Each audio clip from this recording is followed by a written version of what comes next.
Welcome. You have reached Emperiol Sports. Let's get into the latest rift between Pat Bev, Paul George versus Damian Lillard. So, in the restart of the NBA, Portland versus Clippers. Portland is gunning for the eighth seed and been performing well inside of the bubble since the NBA restart on July 30th. And they're looking like the team that's going to take the Memphis Grizzlies off of the eighth spot so they can slide in. Also, everybody else believes that Portland has a good chance to upset the Lakers as the number one seed. The Lakers are struggling as well. So, in this game, Kawhi Leonard set out and Paul George set out the last 5 minutes of the game. And it was actually game back and forth. Portland was up at one point, and then Clippers will always claw right back. So with less than 18 seconds left in the game, uh, Damian Lillard was fouled, and he had to get to the line and had two free throws. And if he hit those two free throws, it would have put the Portland Trailblazers up. He ended up missing both. But in the process of that, Paul George and Pat Bev was on the sideline screaming, "It's Dame time! It's Dame time!" And when they missed him, Paul George did the wave that Dame Lillard did to him when uh, he beat OKC Thunder last year in the playoffs.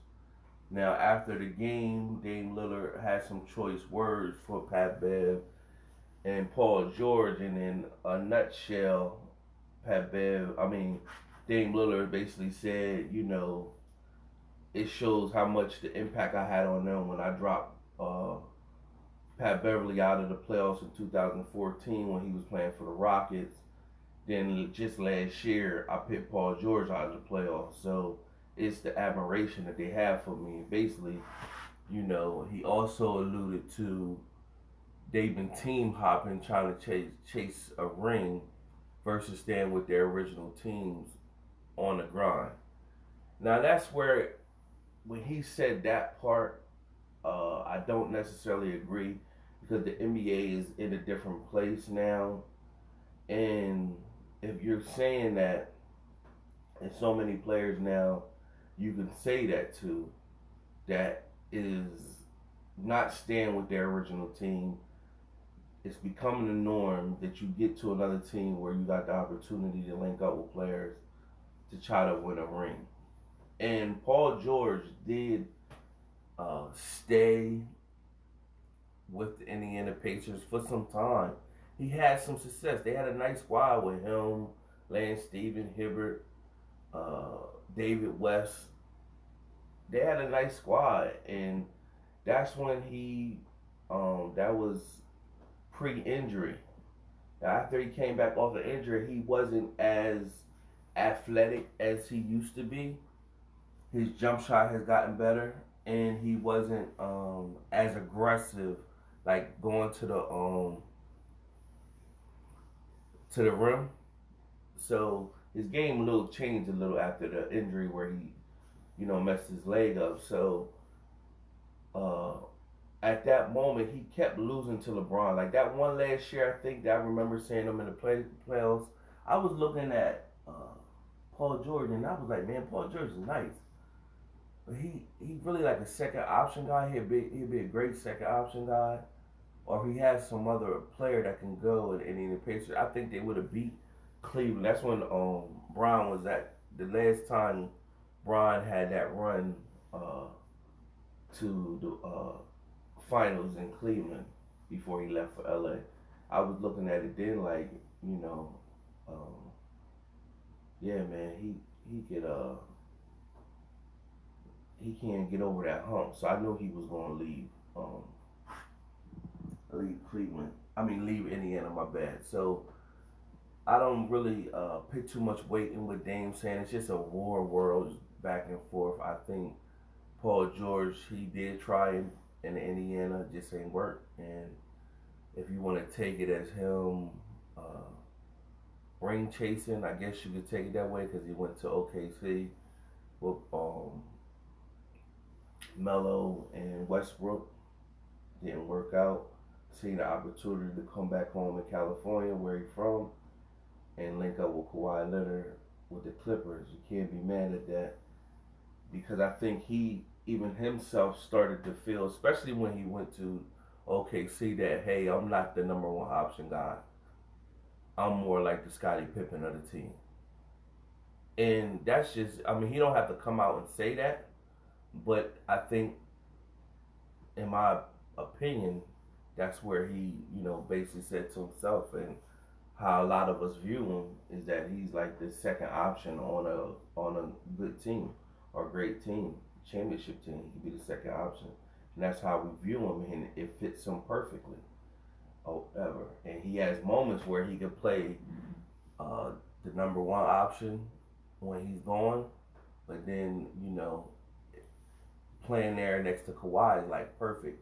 If they get some strong like chemistry going and working together like over some time, they're gonna be a threat if they both can stay healthy, because it's always a sketchy health situation. Dame Lillard. Pat Bev is Pat Bev. Pat Bev is a role player, so just saying what Dame Lillard said about Pat Bev always get underneath people's skin, and that's what he do. And he's a hard-working guy out there and good role player. A lot of people love his energy.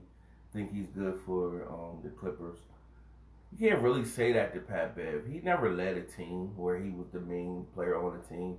And I guess Dame, out of frustration, just saying whatever he's saying. But you could, whatever Dame Lillard he's saying that to Braun, he's saying that to KD, he's saying that to AD, or whatever. So Westbrook, well, I guess Westbrook he tried it too, but he had no choice once Paul George was leaving. He was like, man, I gotta get out of here. CP3, so. And CP3 solid in okay. Shout out to CP3. He's solid. He got OKC Thunder rocking right now.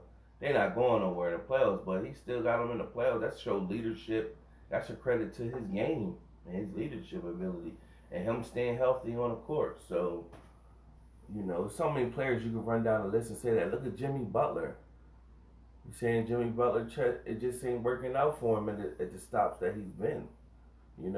And Jimmy Butler really is a number 2 or 3 option on a good team. But he got Miami rocking, but they only gonna go by so far. But I like Jimmy Butler's energy, his game. So it's a war of words, just something to conversate about and engage in.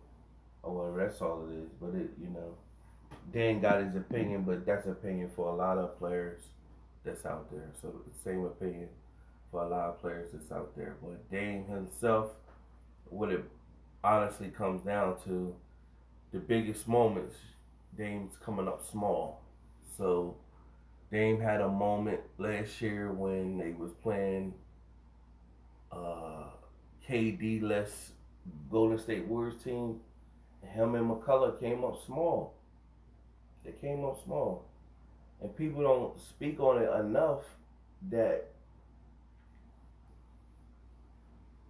Draymond Green, all the stuff he was doing running the break and all that, and Steph Curry dropped Dame off. Nobody don't really speak on that. They harp on Steph seems like he comes up small in big moments, but they don't give him credit that Steph was the reason why they picked the Rockets out without KD. Steph was the reason why they dropped Portland off without KD as well. They don't even talk about that. To get to the finals, you still had to go through games, you still had to go through teams last year. And he dropped both of them off to show the level of his play. So they don't speak on that. And I like Dame overall, but sometimes I think Dame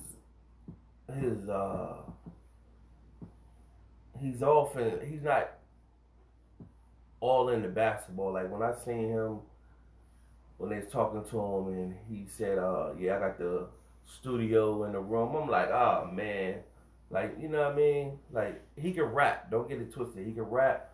But when I see stuff like that, I don't know how engaged you are into the sport. Yeah, you stayed on Portland, and Garnett stayed on Minnesota for a long time too, and didn't get nowhere. So they had to force trade him to Boston for him to get his chip.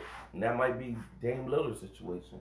Yeah, you stand with the franchise, and yeah, that's not add on to you. By you staying with the franchise, you get a big contract that's well deserving, and that's motivation to stay there. But I can't see how Portland is sneaking and win.